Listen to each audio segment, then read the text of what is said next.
MSU, like we've already touched on, takes on Penn State on the road Wednesday, December 7th at 6:30 p.m. Just as a side note, it'll air on Big Ten Network. I think this is an 1,000,000,000% must-win game. Starting Big Ten play 0-2 is such a bad look. Bad look for the team, bad for morale, and also bad for me because I don't like it when the Spartans lose. So, and that's the most important part. Of course, right. Right, Well, right. Yeah, of course. That's why we're here, to talk about me, right? Exactly. Anyways, so what do you think MSU has to do to beat Penn State?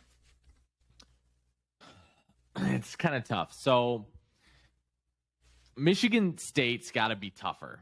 I think that's number one. They've got to be the more physical team. They've got to shoot the ball better. I think that their offense has been spotty at times. I think that Penn State's a good team. First off, I mean, it's gonna be tough to beat them. Right now, Michigan State's an underdog, right? They're at -4 or +4, I should say. +4. And so that's tough, right? So it's at Penn State, and winning a Big Ten road game is hard in any capacity. I think right now the biggest issue for Michigan State is that they have such a big brand. So, for programs like Penn State who don't have a big basketball brand like Northwestern, these are meaningful games for them, right? So it's almost like Michigan State has this target on their back, yet Michigan State doesn't have the talent to back it up. So for Penn State, this is still a very meaningful game, even if, it's not just another game because it's Michigan State, right? Like it would be like playing Duke on a bad year, It's again, like playing Michigan State, it's a big basketball brand. So it's a big deal to them. And it was to Northwestern. And that's kind of why you see a lot of teams play Michigan State with grit and with toughness, because they need to. That's their MO, right? Like Michigan State has this thing, about them. It's the same thing with Michigan football, Michigan's a big football brand. Michigan State's a big basketball brand, so you're going to get that. So that's the issue. Upcoming, I don't know that Michigan State can win, though. That's where I'm at right now. If I had to guess, I don't think that either team scores more than 70 points, but at the same time, I don't really see Michigan. I think if I had to guess, this game will go very similar to what the Northwestern game was like. Yeah, that's definitely a possibility. That's not one that I'm mentally or physically ready to hold on to. I'm going to still hold on to hope that they can turn it around and that Izzo has just an amazing plan to go to Penn State and knock it out of the park. But you might be right. Yeah. The good news for Michigan State, though, is that after this, they play Brown. And after that, they play Oakland. So that's the good news, right? They just got to – and Izzo said, too, that after the mentality right now is just get through this game, and then you're on to – and then it's like a free sale, right? Because not only do you have exam week, you have just a lot of time in between that. So yeah, that's the good news. They play Brown at home on December 10th, just to give some dates. Brown is currently sitting the same record as us, so we'll see how that goes. I don't think that's you can't compare, it doesn't matter, of course. But you just never know with this team and Spartan basketball. And then you have Oakland, and something I wanted to mention about Oakland, they're currently 2-8, so not that great of a season, but they have one win over Eastern Michigan, who I don't know, he's not our enemy, our friend, maybe, I don't know, Frenemy. Amani Bates, plays at. Right. I heard that was an amazing game. Oakland beat them 92-90, so no defense. No one played defense. Everyone played offense the whole time. But, an unmentionable win for them. but both of those, as you said, should be nice wins at home.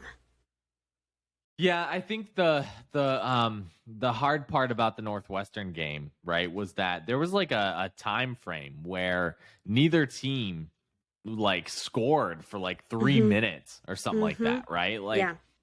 So that's where I'm at. Like, I don't think that Michigan State should have even been in a close game with Northwestern, but I do think that Michigan State had every opportunity to win that game because I didn't think that Northwestern was playing incredible defense, and I'm not I'm not I'm not the type of guy who's going to analyze basketball as if I'm an expert, but it did not seem like, Northwestern was rebounding well. It seemed they were doing all of those types of stuff correctly, but at the same time, like when neither team scores for 3 points, it's for 3 minutes. I mean, it's not like it felt like Northwestern was trying to hand the game to Michigan State, and Michigan State was like, nah, you take it, Yeah. So that's kind of the vibe that I got from the game. Yeah, I just feel like stagnant play in the Notre Dame game and, just that we saw in Northwestern. Like, they don't want to be there. Right. And they're not able to put it together just like how they did a couple games ago. I don't know. It's inconsistent too. Like it's like they're playing for like they need to play for 40 minutes and they're not doing that, Right. Yeah, I agree. There's something missing there, and maybe it is truly, the injuries. I think it is because timing. Malik Hall, like you talk about this defense and some of the let's just take away from the fact that Malik Hall is an excellent shooter and creates a lot of offense. Let's take that away, right? Malik Hall is missing on defense. I think that he is, like Izzo said, and I know people are going to have problems with this because Izzo doesn't like the transfer portal, and we all know that, right? But Izzo at one point in one press conference had said something yada yada yada. We don't have we have guys that can shoot, we have guys that can guard, but we don't have guys that can do both. Then people were like, "Oh, well, why didn't you do that? Go out and get guys that can do both." Well, I think Malik Hall is your guy. And I think that, I don't know. I mean, Akins is out there like hobbled too. Not hobbled, but he's just gassed. It just feels like he's not 100% yet. And Izzo said that it won't be 2 weeks until he's at 100%. So hard to say where this team's going. One last thing that kind of goes with this conversation about being tired and injuries. In the Northwestern game, Joey had to play 30. I mean, Joey, I say it like we're friends. Hauser had to play. You are, aren't you? I wish. 38 minutes. He had to play all the same games as everyone else. He had to take the same red-eye flight as everyone else. So I can't imagine how much pressure that is on him and how tired he must be after all of this weight is added to him while other people are underperforming. It just seems to be kind of being stacked on Hauser a little bit. Well, and it also goes to say with the practice schedule, right? Because there's a lot of guys on this team that need to be developed, right? So when you talk about Mady Sissoko, Pierre Brooks. I mean, these are guys who were only playing a few minutes a game last year. Right. You know what I mean? Like it's not, like Pierre Brooks is now getting like 20, 30 minutes a game. And this is a big step up for him. It's not that he's a bad player. This is just he needs to fill into these roles. And I don't think, and Izzo mentioned it himself, like he takes full blame. Like it isn't the player's fault that they're not developing because it is the coach's responsibility to do that, and he's not getting that time to do that. Yeah. Right. So. Yeah.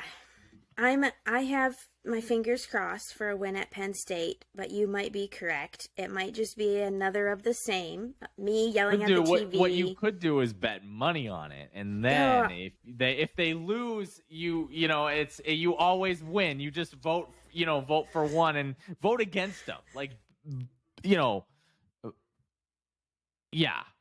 I don't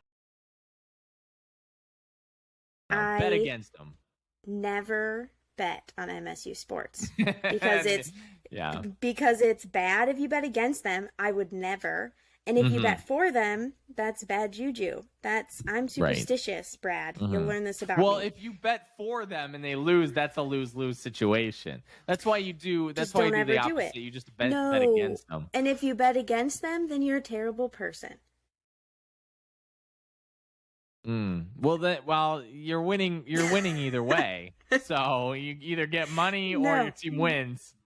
And you lose money, so... You know how you said last episode, you never argue with me. This is a hill that I will die on. I will never bet against the Spartans. And maybe that's, maybe that's a toxic trait of mine, but we'll leave that one alone. Okay.